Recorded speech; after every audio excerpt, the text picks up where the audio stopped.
Good morning to all of you. Yes, I pay my gratitude to God. I pay my gratitude to Sadhguru, and also I pay my gratitude to Saint of the Society. चर्चा चल रही थी success story. हम अपने जीवन में किस प्रकार से सक्सेस प्राप्त कर सकते हैं, उसके लिए 4 टिप्स जिन पर बात हो रही थी। पहला था अवेयरनेस, दूसरा कंसंट्रेशन, तीसरा फोकस और चौथा डू नॉट गिव अप। तो आज मैं बात करूंगा अवेयरनेस के ऊपर। अवेयरनेस क्या है? Awareness is an active meditation. ये एक ध्यान है। किस प्रकार से हम ईश्वर के ध्यान में रहते हैं, वो शुरू होता है अवेयरनेस से। जब हम अपने आप को अवेयर कर लेते हैं कि वाकई ही हम इस डिवाइन पावर का यूज़ करके, इस इमेजिनेशन का यूज़ करके, एक विजुअलाइजेशन पावर का यूज़ करके ईश्वर के प्रति अपना आभार व्यक्त करते हैं, ईश्वर के प्रति हम थैंक्स गिविंग व्यक्त करते हैं, ईश्वर के प्रति हम नतमस्तक हो जाते हैं। और जब हम ईश्वर के प्रति नतमस्तक हो जाते हैं तो अवेयरनेस अपना रंग दिखाना शुरू कर देती है। ये अवेयरनेस है।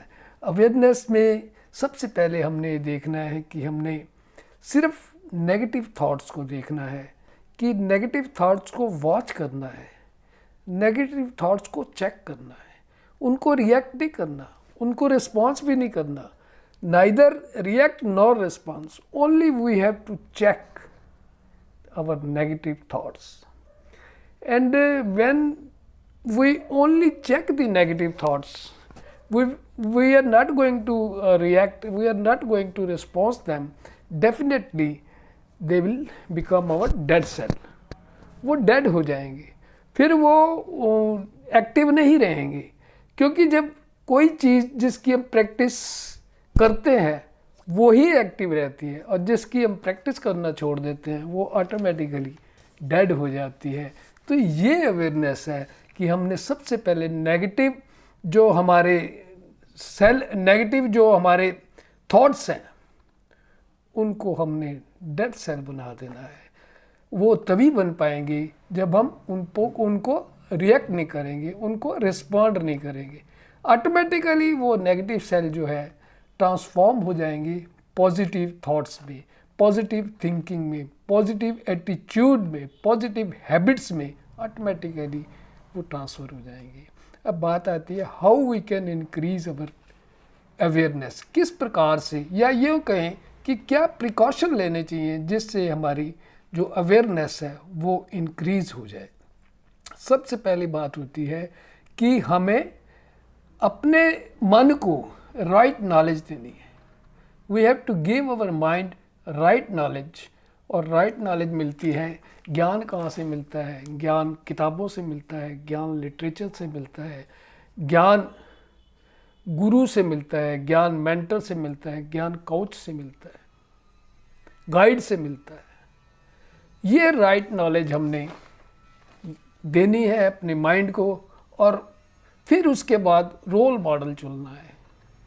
और रोल मॉडल गुरु को चुनना, मेंटर को चुनना, कोच को चुनना। जिस एरिया में भी हम काम कर रहे हैं उस एरिया का कौन सा स्पेशलिस्ट है उसको चुनना, ये सेकंड तरीका यह है अवेयरनेस को बढ़ाने का। और जब हम एक मेंटर रोल मॉडल चुन लेते हैं, एक गाइड चुन लेते हैं, एक कोच चुन लेते हैं, तो निश्चित रूप से हमारा आधा काम ख़त्म हो जाता है।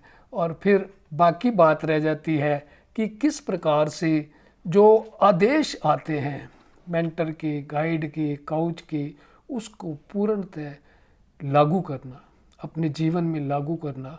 और फिर बात ये आ जाती है कि success is a reflection of discipline and consistency.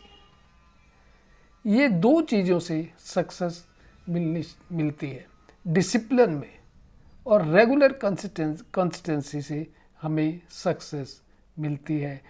और क्योंकि ये अवेयरनेस ये जो comes under the purview of subconscious mind where emotions are affected.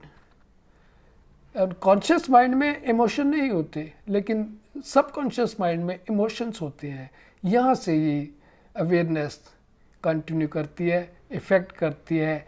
हम देखते हैं कि किस प्रकार शब्द विधिवान जो एकलव्य ने शिक्षा ली अपने गुरु की प्रतिमा को लगाकर, और इमेजिनेशन के थ्रू, विजुलाइजेशन के थ्रू गुरु को मन की सोच के द्वारा उसको अपने सामने समर्पण कर देना, गुरु को अपने आप को गुरु के चरणों में समर्पित कर देना।